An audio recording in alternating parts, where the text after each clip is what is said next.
পৃথিবীর সবচেয়ে বড় প্রাণী ব্লু হোয়েল বা নীল তিমি যখন মারা যায় তখন সমুদ্রের বুকে এক অলৌকিক ঘটনা ঘটে। আপনি কি জানেন একটা নীল তিমির মৃত্যু লাখ লাখ সামুদ্রিক জীবের জীবন বাঁচায়? বিজ্ঞানীরা বলেন নীল তিমি তার মৃত্যুর আভাস আগেই পেয়ে যায়, তাই জীবনের শেষ মুহূর্তে তার দল থেকে শত কিলোমিটার দূরে একাকী গভীর সমুদ্রের দিকে যাত্রা করে। তিমিটি তার জীবনের শেষ নিঃশ্বাস ত্যাগ করে এবং সমুদ্রের অতল গভীরে তলিয়ে যায়। বিজ্ঞানের ভাষায় একে বলা হয় উইলফল। আর এখান থেকে শুরু হয় প্রকৃতির এক অবিশ্বাস্য লিগ্যাসি। সমুদ্রের যে গভীরে সূর্যের আলো পৌঁছায় না, সেখানে তিমির এই মৃতদেহ একটি বিশাল খাদ্য ভাণ্ডার হয়ে দাঁড়ায়।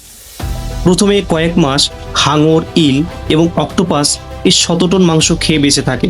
এরপর অবশিষ্ট অংশ হাড় খেকো বিশেষ পোকারা, যারা তিমির শক্ত হাড় গলিয়ে প্রোটিন সংগ্রহ করে। এই একটি মাত্র মৃতদেহ সমুদ্রের তলদেশে প্রায় 43টি নতুন প্রজাতি এবং 12,000-এর বেশি জীবকে প্রায় 100 বছর ধরে খাবার ও আশ্রয় যোগায়।